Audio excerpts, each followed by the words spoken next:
Here's how I became a co-star in season 4 of Unbreakable Kimmy Schmidt as Cheryl the Robot. Back in 2015, I did a production of 42nd Street at a theater in Kentucky. Shout out to the Lex. It was their inaugural season. We had the best cast, the best team. A couple years later, I was living in New York City and the Lex was putting on an alumni event in New York City. So I go to this event, everybody from cast, crew, like people behind the scenes. It was just like overall awesome. And one of the people at the alumni event was the person who choreographed our production of 42nd Street. And I'm not exaggerating when I say that she is one of the coolest people in the world. We spent like 10 to 15 minutes catching up. The event's over, I leave, go home, don't think anything of it. A couple weeks or a month go by and I'm on the subway on the way home from work, and when I have service, I randomly have a voicemail. It is from somebody who is a producer on Unbreakable Kimmy Schmidt. He's reaching out to me to be like, hey, like I have this part in like season 4 of Unbreakable Kimmy Schmidt.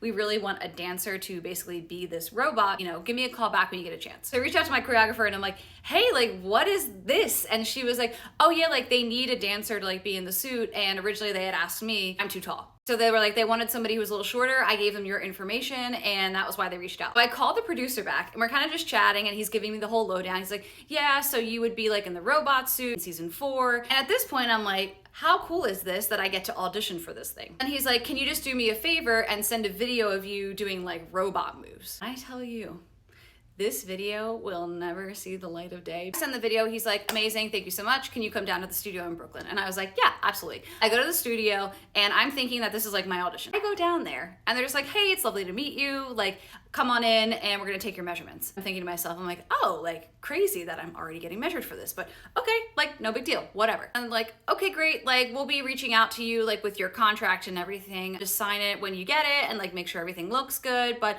we can't wait to work with you. And I'm like, oh, yes, I can't wait. Like, this is gonna be great. So all of a sudden, I have this job. And I came to find out later, the way that this was all connected is that the producer of Kimmy Schmidt was working on a different show that my choreographer from 42nd Street also happened to be working on, which is why they reached out to her to be the robot. But Ellie Kemper, who played Kimmy, is 5'6", and they didn't want somebody who was the same height or taller than her, so she ended up giving them my name. And that all happened because she happened to see me a couple weeks prior at this alumni event. I am the person inside of the robot suit. It is not my actual voice, but I had to know all of my lines because when we were shooting it, I was actually interacting with all of the characters. Got to meet Ellie Kemper, Jane Krakowski, Carol Kane, Titus Burgess. I mean, it was just like, so cool. When I was in the Unbreakable Kimmy Schmidt movie, my scene partner was Daniel Radcliffe. Everybody was just so kind. It was such a fun set, such a cool experience. Just the most wild thing ever. If you are ever watching season 4 of Unbreakable Kimmy Schmidt